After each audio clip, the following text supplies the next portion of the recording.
ازيكم يا شباب، يا رب تكونوا بخير وفيديو جديد. قبل ما ابدا الفيديو بقى متنساش لايك سبسكرايب عشان تشجعني انزل فيديوهات اكتر. ويلا بينا نبدا. في الاول كده هنخش على الفلتر ونشوف هل هو فلتر ولا انا بضحك عليك. فتعالى كده نخش ونشوف. دي الصورة بعد الفلتر، تمام؟ ودي قبل. تعالى على الصورة اللي بعدها. دي طبعا والفلتر موجود عليها، ودي بعد ما شلنا الفلتر من عليه. تعالى نروح على اللي بعدها. دي لما حطينا الفلتر، ودي لما شلنا الفلتر.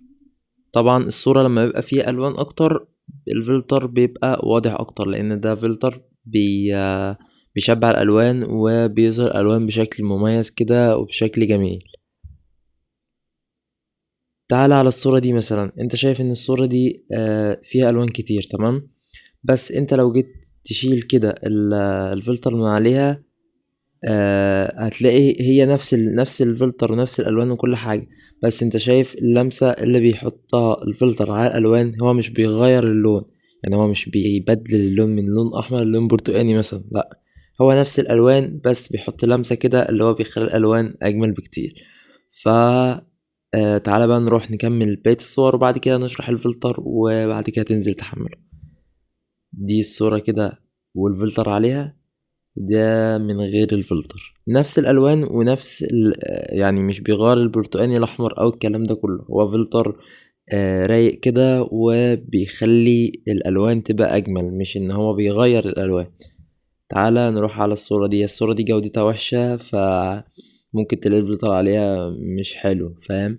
بس ده برضو انا حبيت اعرض لكم على الصور اللي جودتها كويسة والصور اللي جودتها وحشة، عشان تبقى عارف ايه اللي هيطلع معاك في الاخر. طبعا اي صورة جودتها وحشة ما تتوقعش منها حاجة زيادة، فاهمني؟ ده الفلتر على الصور الكواليتي بتاعتها كويسة، وده على الكواليتي اللي هو قليلة شوية، بس انا شايف ان هو تمام جدا يعني. فكده الصور اللي معانا خلصت. تعالى بقى نخش على الصورة اللي هتنزل لك اصلا على الموقع، صورة الفلتر، ونشرح عليه عشان لما تبقى تنزل فلتر وكده تبقى الصورة دي ثابتة في دماغك، تعرف ان ده الفلتر، لان في ناس كتير ما بتعرفش الفلتر اصلا. تعالى بقى نشوف احنا عملنا ايه هنا. هنا الاكسبوجر انا عامله 60 من 100، تمام؟ والكونتراست انا عامله -77، والهايلايت انا عامله -57، والشادو انا عامله -49، والوايت 47، والبلاك -24. تمام تمام. تعالى بقى نروح على الكيرف كده. ده الكيرف الابيض، تمام؟ تعالى نشوف اللي هو الكيرف الابيض ده بتاع الاضاءة يا جماعة. لو ايه، بتاع اللون اللي هو الابيض الاضاءة، تمام؟ دي كده عشان تبقى واضحة بالنسبة لكم. والكيرفات التانية ما عملتش لا الاحمر ولا الاخضر، عملت الازرق، تمام؟ انا بحب ان انا اوريكم الكيرفات عشان تعرفوا ان انا ما عملتش كذا وعملت كذا، تمام؟ كاثبات يعني. فده الازرق وكده كيرفات، تمام. تعالى بقى نروح على الالوان كولر وبسرعة كده. دي الحرارة، التمب، تنت، الفايبرنس والساتوريشن. وتعالى نخش على color grading، ودي الشادو، تمام؟ لو طبعا ما بتعرفش تعمل من الدايرة دي حاجة، بتضغط على السهم كده تظبط الهيو والساتوريشن، بس مش اكتر. هما ده الهيو اصلا، تمام؟ ده الهيو وده ساتوريشن، تمام؟ انت لو ما بتعرفش تتعامل معاها بالطريقة دي، فانت نزل دي بس كده السهم ده وتعامل معاه بكده.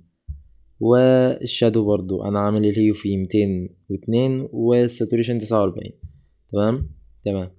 تعالى بقى نروح على الافكت، ودي طبعا حاجة اختيارية يعني مش لازم انت تعملها، بس لو عايز الصورة تطلع زي ما انا عاملها، تمام؟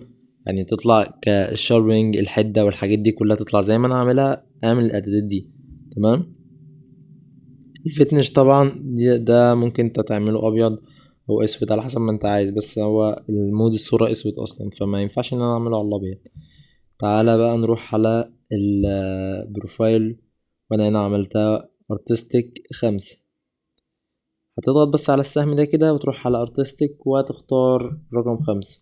يعني حتى لو الارقام مثلا مش باينة بالنسبة لك هتعد 1 2 3 4 وده الخامس وبس.